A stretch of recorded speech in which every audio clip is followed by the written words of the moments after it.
반갑습니다. 기쁨의 50일 5월 4일 목요일 새벽 기도회 하나님께 올려드립니다.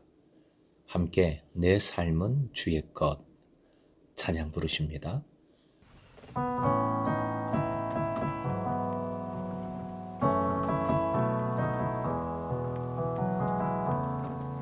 주님 내 길을 잘 아시고 내 걸음 아시네. 어둠에서 빛을 내시는 그분을 믿네. 무엇으로 주를 섬길지 어디로 가야 할지 헤매이는 나를 아시고 길을 여시네.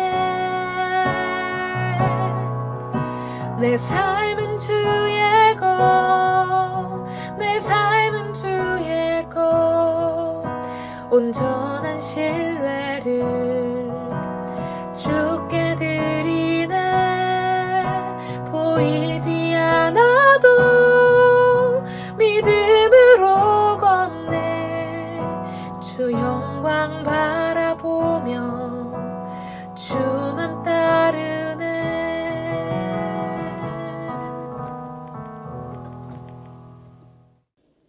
로마서 6장 15절에서 18절, 로마서 6장 15절부터 18절까지 주신 말씀 함께 읽겠습니다.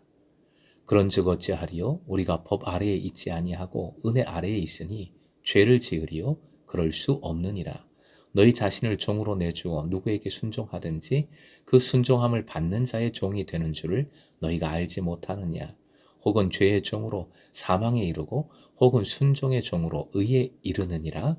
하나님께 감사하리로다.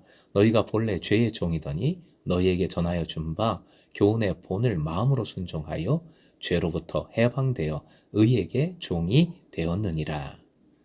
오늘의 기도 제목, 더욱 주님의 종으로 살아 행복하게 하소서. 더욱 주님의 종으로 살아 행복하게 하소서. 직설법의 훈계에서 바울 사도는 다시 질문과 답변의 형식으로 그 어조를 바꾸어서 논지를 전개합니다. 본문은 형태상 또 내용상 로마서 5장 20절 이하와 맥을 같이 합니다. 죄가 더한 곳에 은혜가 더욱 넘쳐난다고 해서 은혜를 더하기 위해 죄에 거할 수 없습니다. 마찬가지로 율법 아래에 있지 않고 은혜 아래에 있다고 안심하고 죄를 지을 수 있다는 주장은 명백한 오류입니다. 은혜는 율법의 시대를 마감하고 죄를 소멸하는 은혜이지 죄를 장려하는 은혜는 아니기 때문입니다. 16절에서 바울 사도는 여기서 당시 로마 사회를 지탱하던 중요한 제도였던 노예제에 대해서 언급합니다. 노예제도에 관해 선악간의 가치 판단을 하기보다 이를 지탱하는 기본 원리에 빗대어 그리스도인의 새로운 위상을 설명하고 있습니다. 바울의 시대의 노예는 재산의 일부로 사고 팔 수 있는 대상 중에 하나였습니다. 주인이 한 노예를 처분하면 그 노예는 그 노예를 재산으로 매입한 새 주인에게 소속이 됩니다. 노예로서 주인 없이 독립해서 살거나 두 주인을 섬긴다는 것은 일반적인 원리에서 어긋나는 일이었습니다. 마찬가지로 은혜의 시대에 사람들은 죄의 노예로 살든지 그리스도의 노예로 살든지 양자간에 택일해야 합니다. 하나님의 은혜에 참여하여 세례 받은 자들은 이미 그리스도의 노예가 되었으니 순종의 종으로, 의의 종으로 살아야 합니다. 이들은 죄의 노예로 있다가 그리스도의 속량을 받아 그리스도의 노예가 된 사람들입니다. 죄의 노예로 남는 사람의 종말은 사망이지만 그리스도의 구원에 참여함으로써 하나님의 뜻에 순종하는 자들은 의롭게 되어 그 죄를 면제받습니다. 이와 같이 그리스도인의 위상이 죄의 노예에서 의의 노예로 바뀌게 된 것을 바울 사도는 노예가 한 주인으로부터 다른 주인에게 팔리는 것에 비유를 했습니다. 노예가 그 주인에게 자신의 모든 것을 바칠 준비가 되어 있어야 하듯이 죄의 노예에서 풀려난 그리스도인은 새 주인인 그리스도 안에서 하나님께 자신의 모든 것을 다 바쳐 순종해야 합니다. 이와 같이 그리스도인은 하나님 앞에서 순종하는 삶을 통해 하나님께 자신을 헌신하는 종이 됨으로써 온전한 의에 이룹니다. 믿음에 의한 칭의가 오로지 은혜 아래서 허용되듯이 신실한 하나님의 종으로서 노예로서 순종의 삶을 통해 하나님의 의를 이루는 것도 은혜를 통해 가능해집니다. 그리스도야말로 하나님과 동등된 위상을 포기하고 하나님의 노예가 되어 이러한 순종의 삶으로서 의에 이르신 전형적인 모범이십니다. 따라서 그리스도와 합하여 세례를 받은 자들이 그리스도의 발자취를 따라 순종의 삶을 살고자 하는 것은 당연합니다. 이미 의로운 자로서 인정된 그리스도인에게 그 의를 끝까지 지키려는 헌신적 결단이 요청되는 것이지요. 17절 바울 사도는 현재 그리스도인의 변화된 위상을 떠올리고 있기에 감사로 나아갑니다. 바울 사도에게서 종종 나타나는 습관이지요. 신학적인 논지를 전개하다가 잠시 멈추고 경건하게 그리고 감사하는 마음으로 하나님을 향하여 그 마음을 표현하는 것입니다. 표현을 합니다.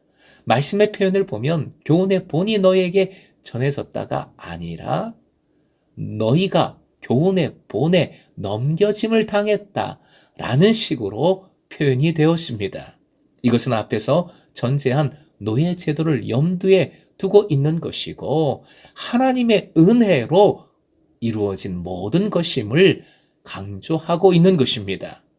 본으로 번역된 원어는 인상, 정표, 형상, 유형 등을 뜻하는데 가르침 또는 교훈이라는 수식어와 결합되어 간결한 요약본으로 문서화된 가르침을 지칭합니다.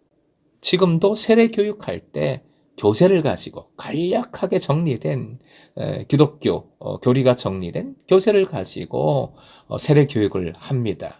또 행복한 제자 세가족반 6개의 과로 이루어진 간략한 교재를 가지고 세가족 교육을 합니다. 교훈의 본이 바로 그런 것이죠. 초대교회에서도 교훈의 본, 간략한 신앙 요약본을 가지고 문서들을 가지고 아마 서로 상고하고 가르치고 나누었을 것입니다.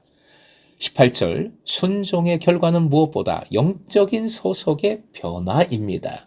죄에 얽매여 종살이하던 과거를 청산함과 동시에 의로운 자로서 새 출발을 하게 된 것이지요. 마치 한 주인으로부터 다른 주인에게 팔려 양도된 노예처럼 그리스도인은 섬김의 대상이 완전히 달라진 것입니다. 노예 매매 이외에 여기서 바울 사도는 새로운 당대의 관습을 소개하고 있는데 그것은 바로 노예 해방입니다. 당시 노예들은 나름대로 재산을 축적하여 돈으로 노예 신분을 벗어나거나 아니면 전문 지식으로 봉사하여 주인의 마음을 얻음으로써 자유인의 신분이 되는 길이 열려 있었습니다. 이러한 맥락에서 바울 사도는 로마서를 통틀어 처음으로 해방, 자유의 어휘를 사용하고 있습니다. 문법적으로 보면 과거 시제의 수동태 분사형입니다. 이 개념은 바울 사도에게 그리스도인의 구원을 설명하는 데 매우 중요한 틀을 제공합니다. 역설적인 틀이다라고 표현할 수 있습니다. 왜냐하면 그리스도인은 하나님의 구원에 동참하여 자유롭게 된 해방 노예이지만 그럼에도 불구하고 여전히 노예로 남아있는 존재이기 때문입니다. 그리스도의 대속이란 공로에 힘입어 자유롭게 되었지만 그리스도인의 그 자유는 역설적으로 노예가 되기 위한 자유입니다. 누구의 노예입니까? 예수 그리스도를 통하여 하나님의 노예가 되기 위한 자유이지요. 다시 말해 노예가 됨으로써 그리스도인은 진정 자유롭습니다. 사랑하는 금성의 제자 여러분, 피조물인 인간은 죄로부터 해방되더라도 그 피조물의 본분대로 하나님에 대한 절대 의존 관계를 벗어날 수 없습니다. 절대 벗어나서는 안 됩니다. 그러기에 노예가 됨으로써 그리스도인은 자유롭다라고 선포할 수 있는 것이지요.